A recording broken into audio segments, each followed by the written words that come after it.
কম্পিটিশনে সৃষ্টি এই গানটা করেছিল। তো আজকের ভিডিওর শুরুতেই একটুখানি ওর গানটা আপনাদেরকে শুনিয়ে দিলাম। অনেক বন্ধুরাই বলেন যে সৃষ্টি প্র্যাকটিস করে গান, তো শোনানো হয় না। তো আজকে এই ভিডিওর মধ্যে একটুখানি শুনিয়ে দিলাম। পুরোটা শুনিয়ে আর বোর করব না, অল্প একটু শুনিয়ে দিই, তারপরে আমার আজকে সারাদিন কি করছি সেটা কিন্তু আপনারা দেখবেন।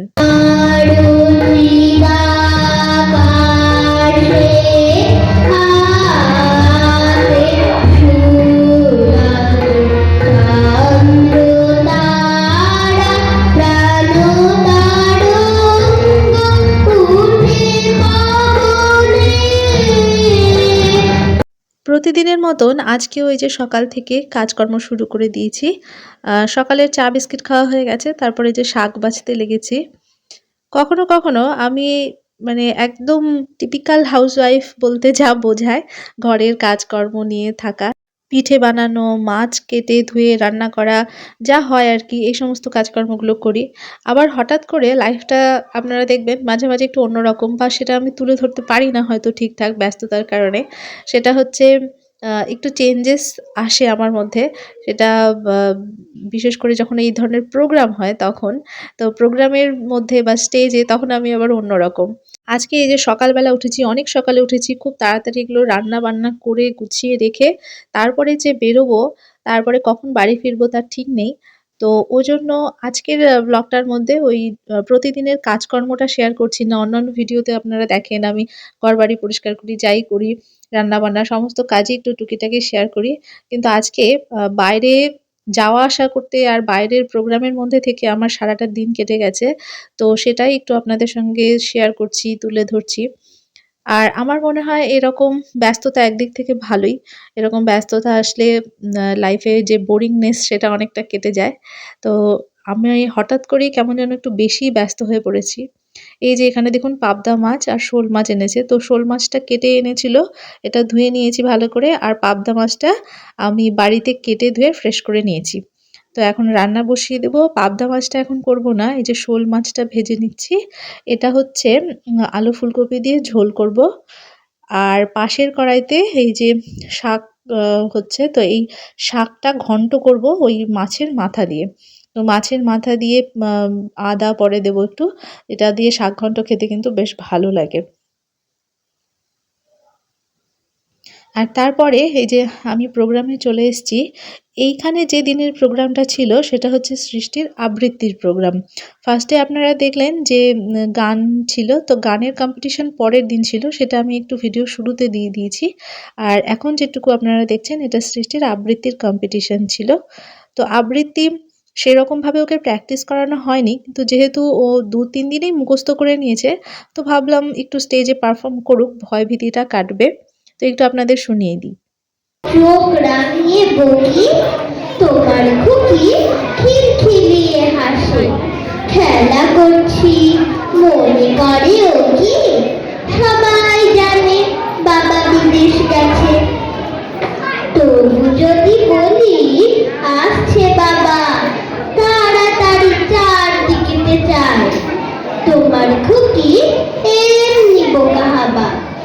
মোবাইলে পড়াই যখন আমি, টেনে নিয়ে তাদের বাচ্চা গাধা, আমি বলি আমি গুরু মশাই, ও আমাকে চেঁচিয়ে ডাকে দাদা।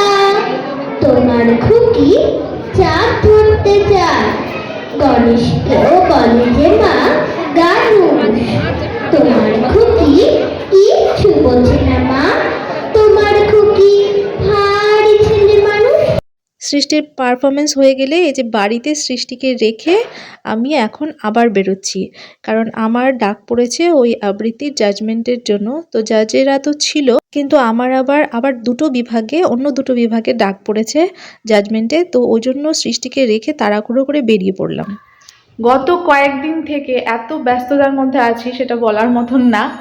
তো মেয়ের তো কম্পিটিশন চলছে, পার্টিসিপেট করছিল। তো হঠাৎ করে আবার গতকাল বললাম না ওই যে জাজমেন্টে যাচ্ছি, তো হঠাৎ করে ডাক পেলাম যে না যেতেই হবে। তো সেখানে গিয়ে মানে 8:30টার সময়, সকাল 10টা থেকে 8:30 পর্যন্ত এরকম 8:30টার দিকে বাড়ি এসেছি। তারপরে আগামীকাল আবার সৃষ্টির গানের কম্পিটিশন আছে। তো আমার হারমোনিয়ামটা অতটা ভালো না, কম্পিটিশনে দেওয়ার মতন যা ওই হারমোনিয়াম না। তো ওই জন্য আজকে সৃষ্টিকে একটা বাড়িতে নিয়ে যাচ্ছি যার হারমোনিয়ামে কালকেও গান করবে। তো এখন আবার যাব সেখানে। আর কালকে সারাদিন কি হয়েছে, আমি তো ওখানে ছিলাম, আর সৃষ্টি কার কাছে থাকবে, ওর বাবাও কালকে সারাদিন বাড়ি ছিল না, রাতেও বাড়ি ফেরেনি, মানে গ্রামের বাড়িতে গেছে। তো এদিকে ওকে তো আমার সঙ্গে রাখতে পারবো না, ওই জন্য মাকে ফোন করেছিলাম, মা তো শোনার সঙ্গে সঙ্গে এমার্জেন্সি চলে এসছে। তো ওর মার কাছেই ছিল। তো হলো আজকে এখন এই যে সন্ধে হয়ে গেছে, এখন সারাদিন আর ভিডিও করার সময় হয়নি। মা আবার চলে গেল আজকে, ওই ইমার্জেন্সি এসে ইমার্জেন্সি চলে গেল, থাকার উপায় নেই। তো ওই জন্য এখন আবার সন্ধেবেলা রেডি বলতে মোটামুটি খালি ঢেকে নিব, কান টান খুব ঠান্ডা পড়েছে। তো ওই বাড়িতে যাব যেখানে সৃষ্টি হারমোনিয়াম, ওই হারমোনিয়ামটায় প্র্যাকটিস করবে, করে কালকে ওর কম্পিটিশান।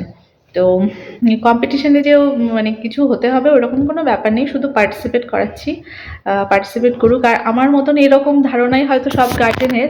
ওই জন্য কি হচ্ছে, প্রচুর ক্যান্ডিডেট হচ্ছে।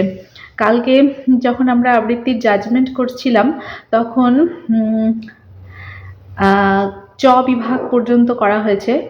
তো ক বিভাগে মানে সৃষ্টিদের যে প্রি প্রাইমারি সেকশনে ক বিভাগ ছিল সেখানেই প্রায় 100-র ওপরে ক্যান্ডিডেট ছিল।